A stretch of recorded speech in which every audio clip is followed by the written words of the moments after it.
মুখ্যমন্ত্রীর ধমকের পরে সল্টলেকের রাস্তায় নেমে সরকারি বাসের পরিসংখ্যান খতিয়ে দেখেছেন পরিবহন মন্ত্রী স্নেহাশিস চক্রবর্তী। পরিবহন মন্ত্রীকে হাতে নাগালে পেয়ে ক্ষোভ উগড়ে দিয়েছেন সল্টলেকের আইটি সেক্টরের যাত্রীরা। অভিযোগ করে জানালেন, পর্যাপ্ত বাস নেই বাড়ি ফেরার, দীর্ঘক্ষণ অপেক্ষা করতে হয়, রাত বাড়লে তো বাসের দেখাই মেলে না। অগত্যা নির্ভর করতে হয় অ্যাপ বেসড পুল কার, শাটল কারের উপর। সেগুলির ভাড়াও অত্যাধিক বেশি, যা আয়ত্তের বাইরে। মুখ্যমন্ত্রী মমতা বন্দ্যোপাধ্যায়ের উষ্মা প্রকাশের পর সপ্তাহের শুরুর দিনে সরকারি বাসের পরিসংখ্যান খতিয়ে দেখতে পরিবহন প্রতিমন্ত্রী দিলীপ মণ্ডল আমতলা, জোকা ও ঠাকুরপুকুর এবং শিলপাড়া ডিপো ঘুরে দেখেছেন। পাশাপাশি সেখানে গিয়ে নিত্যযাত্রীদের সঙ্গে কথাও বলেছেন দিলীপ মণ্ডল। পরিবহন প্রতিমন্ত্রীকে হাতের সামনে পেয়ে ক্ষোভ উগড়ে দিয়েছেন যাত্রীরা।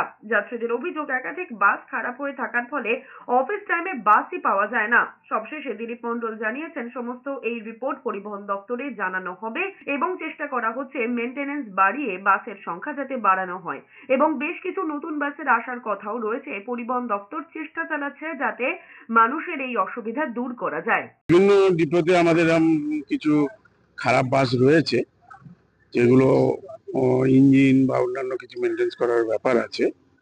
সেগুলো আমরা অনেক আগে থেকেই আমাদের মিটিং আমরা করেছিলাম, সেক্রেটারি, এমআইসি, স্নেহাশিস চক্রবর্তী এবং আমরা সবাই মিলে। সেগুলো আস্তে আস্তে করে আমরা রিপোর্টও নিলাম। এই 2 মাসে অনেকটা ডেভেলপমেন্ট হয়েছে। এদিকে উত্তরবঙ্গ রাষ্ট্রীয় পরিবহন সংস্থার বাস চলাচলের সাধারণ মানুষের কোনো অসুবিধা যাতে না হয়, সেই উদ্দেশ্যকে মাথায় রেখে সোমবার সকাল 10টা নাগাদ কোচবিহার শহরের বাসস্ট্যান্ড সংলগ্ন এলাকার উত্তরবঙ্গ রাষ্ট্রীয় পরিবহন সংস্থার টার্মিনাস পরিদর্শনে গিয়েছেন সংস্থার চেয়ারম্যান পার্থ প্রতিম রায়। তিনি বাস টার্মিনাসে এসে সাধারণ মানুষের সঙ্গে কথা বলেছেন। দিনাটা আলিপুর রুটের গাড়ি সব ঠিক আছে, শিলিগুড়িতেও আমাদের ফ্রিকোয়েন্সি ঠিক আছে, শুধু দুটো রুটের ফ্রিকোয়েন্সি বাড়াতে হবে। আমরা দেখে নিচ্ছি আমাদের কাছে যা ম্যান পাওয়ার আছে, যা গাড়ি আছে, সেগুলো নিয়েই আমরা 100% সঠিক পরিষেবা মানুষের কাছে পৌঁছে দিতে চাই।